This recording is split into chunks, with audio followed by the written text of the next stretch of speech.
Junior NTR దర్శక దిగ్గజం రాజమౌళి డైరెక్షన్లో వచ్చిన స్టూడెంట్ నెంబర్ 1 చిత్రం ఎంతటి ఘన విజయం సాధించిందో ప్రత్యేకంగా చెప్పాల్సిన పని లేదు. చేయని నేరానికి జైలుకు వెళ్ళిన కథానాయకుడు అక్కడి నుంచే చదువును కొనసాగిస్తూ లాయర్ అవుతాడు. చివరకు తండ్రి కేసును తానే స్వయంగా వాదించి తండ్రిని నిర్దోషిగా విడిపిస్తాడు. జైలుకు వెళ్ళినా సరే చదువు మీద తన ఆసక్తిని వదులుకోలేక ప్రత్యేక అనుమతితో కష్టపడి చదివి తాను అనుకున్న గమ్యాన్ని చేరుకుంటాడు. ఇక ఈ మధ్యకాలంలో ఇలాంటి సంఘటనలు నిజంగానే జరుగుతున్నాయి. జైలు పాలై అక్కడి నుంచే తమ చదువును కొనసాగించి లక్ష్యాన్ని చేరుకుంటున్న వారి గురించి ఈ మధ్య తరచుగా వార్తలు చదువుతున్నాం. తాజాగా ఆంధ్రప్రదేశ్లోని ఇదే కోవకు చెందిన ఘటన వెలుగు చూసింది. సుమారు 20 ఏళ్ల క్రితం వచ్చిన స్టూడెంట్ నెంబర్ 1 సినిమాలో తరహా సీన్ ఒకటి ఆంధ్రప్రదేశ్ నంద్యాలలో చోటు చేసుకుంది.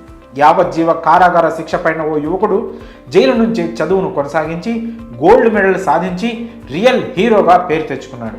అతడే నంద్యాల జిల్లా సంజామల మండలం పేరుసోముల గ్రామానికి చెందిన మొహమ్మద్ రఫీ. మాబూసా మాబున్ని కుమారుడైన రఫీ 2014లో బీటెక్ చదువుతుండేవాడు.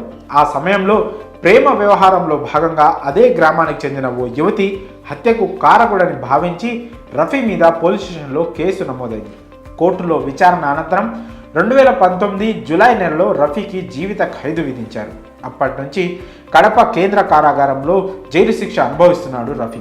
ఖైదీలను సైతం అక్షరాస్యులుగా తీర్చిదిద్దాలని సంకల్పించిన కడప జైలు అధికారులు అక్కడ చదువుపై ఆసక్తి ఉన్నవారిని గుర్తించారు. 10వ తరగతి పూర్తి చేసిన వారిని గుర్తించి వారిలో ఆసక్తి ఉన్నవారిని దూర విద్య కోర్సుల ద్వారా పై చదువులకు ప్రోత్సహించారు జైలు అధికారులు.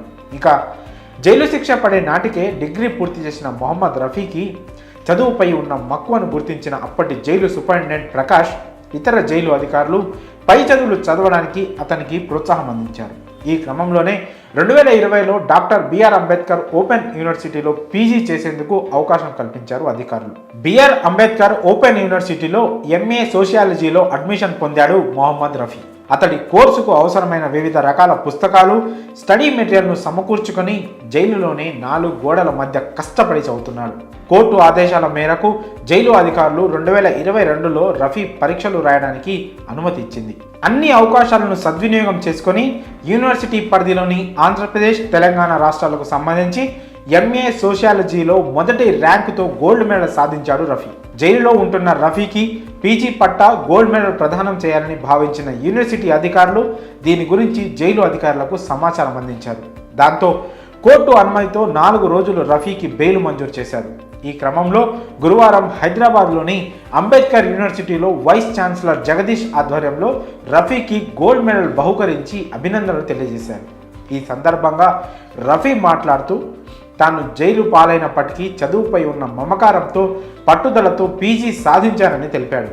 తన తల్లిదండ్రులకు ఈ గోల్డ్ మెడల్ అంకితం చేస్తున్నట్లు వెల్లడించాడు. జైలుకెళ్తే ఇక జీవితం అయిపోయిందనుకునే చాలా మందికి మొహమ్మద్ రఫీ జీవితం ఆదర్శంగా నిలుస్తుంది. బయట స్వేచ్ఛగా జీవిస్తూ జైలు జీవితంలా ఉందని భావించేవారు ఆయనను చూసి చాలా నేర్చుకోవాలి. జైలులో ఉంటేనే ఆయన ఇంత సాధిస్తే బయట స్వేచ్ఛగా ఉన్నవారు ఇంకెంత సాధించగలరో ఆలోచించండి. మరి